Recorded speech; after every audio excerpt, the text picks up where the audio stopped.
Good morning. Almost good afternoon, but welcome back to the vlog. Welcome back to the Tesla. If you guys are enjoying these videos, please like and subscribe. It would be amazing. Anywho, today we're going to talk about 5 reasons why you shouldn't, well, not necessarily shouldn't, but things to consider when you're thinking about getting a CPO Tesla Model S. Maybe reasons why you shouldn't, but also just things you should consider. Anyways, let's get to it.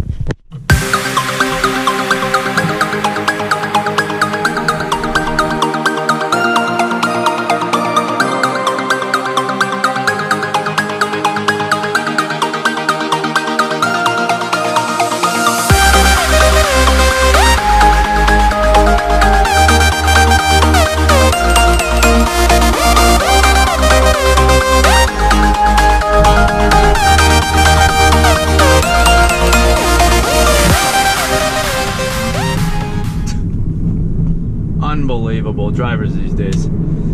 Alright guys, so the 5, you gotta wait for Waze. Alright, so 5 reasons not to get a CPO. Turn right, then make a U-turn. 5 reasons not to get a Tesla CPO Model S.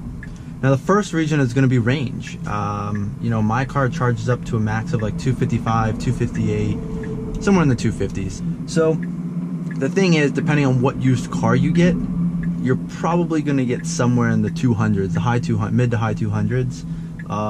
Although now there are more cars coming onto the market that, you know, might get close to the 300-mile range that a lot of the new cars, a lot of the extended range Model 3s will get. But the point is, if you're getting a cheaper Model S, such as a P85,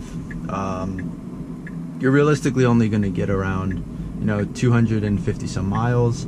And the thing is, when you get that, it's more of like you have to think, okay, so you might actually use more than that because of, you know, heat, AC, whatever it is. So if you're driving over, you know, 200 miles in a day, it may not be very conducive to your driving habits, and you might want to go with a gas car, because if you don't have ease of chargers, ease of superchargers, and time to charge, well, it can become a little cumbersome.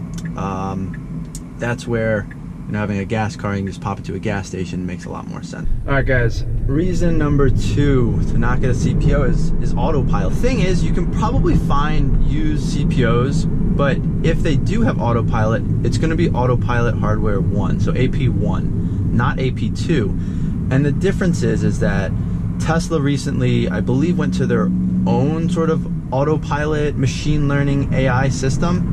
So what that means is, going forward, all of the cars driving on the road, all of the new Teslas, are going to collectively contribute to the AI learning of AP2. And AP1, I don't know if that's going to continue getting further updates like AP2 will. So AP1 definitely still works and is usable, but I don't know if it will ever have the full capability of what AP2 will have going forward. So just look into that. That's something to consider. And also, like my car, if you get a 2012, 2013, or early to mid 2014, you're not going to have any autopilot at all. So my car, for example, has no autopilot hardware. I don't even have AP1 on this car. So these are all considerations when you're looking into getting a CPO Tesla Model S. If you want autopilot, you got to think about that. But I mean, like me, you know, autopilot wasn't the biggest thing. I like driving cars, I like the performance, I like to actually be in control, and autopilot wasn't a huge selling point for me.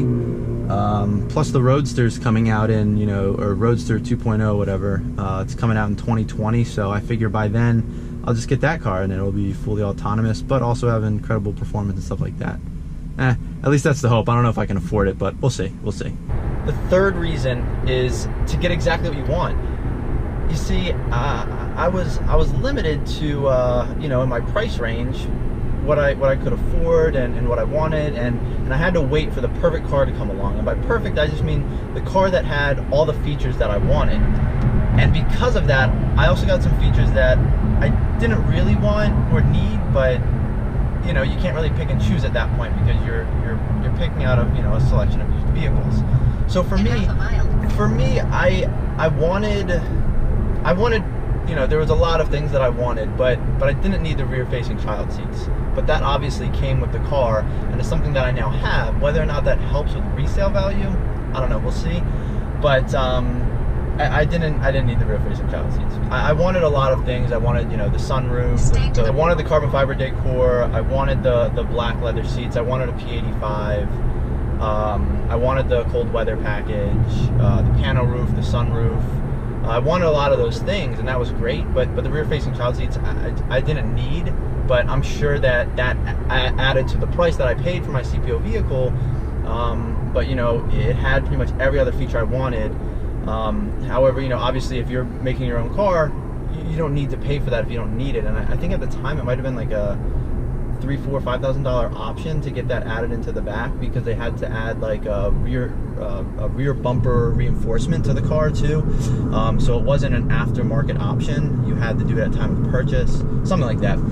So that would be a third reason, I guess. You know, if you buy a new car, you can obviously get exactly what you want: paint color, wheels, options in the car, autopilot, HEPA air filter, all that good stuff, extended range batteries, dual motors. Well, everything's dual motors now, except Model 3 I think still is, they do have an option to not do. Okay, anyways, that's number 3. All right guys, reason number 4, you can't really tune these cars.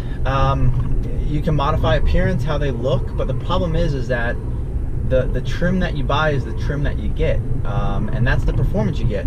You know, if you go out and buy another car with a regular engine, you can potentially do an engine swap. You can add a supercharger, a turbocharger, tune the ECU, get an exhaust system, all of that stuff. So there are a lot of ways to, I guess, sort of upgrade and modify cars that have the standard, you know, engine, transmission, exhaust, airbox, all that good stuff. You can modify a ton of things there and have fun with it. And well, with the Tesla you really can't. You get a P85, you know the acceleration it's going to do. You get a P85D, you know the acceleration it's going to do. You get a P100D. The only thing you can do is strip down the car to make it faster. Get different tires that will, you know, grip the road better, stickier, better acceleration, that kind of stuff, and then modify the outside of the car. Get different wraps, different colors, those sorts of things. But you can't really improve the performance of the vehicle necessarily. And if you can, it's to a very small degree. So that's definitely something to think about when you're looking at a CPO car. And that's more in terms of, you know, which car you want, and you know, be it whether or not you get different models of a Tesla, or if you're just getting a CPO versus other cars that are out there. So another consideration. The 5th thing, the exhaust note. You don't get the exhaust note, you don't get the engine sound, you don't get any of those noise. It's silent. Now that can be good, that can be bad, but I know my friend had a Jeep SRT8. That thing sounded insane. But he also said that at times it got annoying. If you're just kind of cruising along and you hit a wrong RPM range and you're cruising at that, it's annoying at times. You know, if you're trying to make a call or something like that, it's loud and it can be obnoxious in a good or bad way. So all things to consider. But either way, I love my Tesla. Highly recommend them. I'd say go test drive one. Just go online. You can reserve an appointment. Obviously, you can't always test drive the used ones, but either way, hope you enjoyed this video, and thanks for watching.